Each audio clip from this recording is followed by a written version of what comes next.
$75 painting bought out of the back of a pickup truck in Rockford may be one of the most significant World War II era discoveries in recent memory.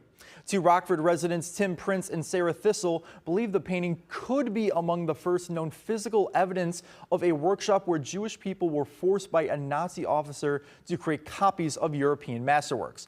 Tonight, a fundraiser and art show at One Light Show helped turn this discovery into a full documentary, bringing together visual artists, musicians, and comedians to raise awareness for the project.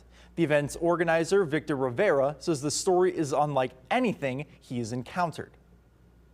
It ties a little bit of Rockford to Poland, to World War II, to just things ending up in places at the right place or maybe at the wrong time. But it really is a great story.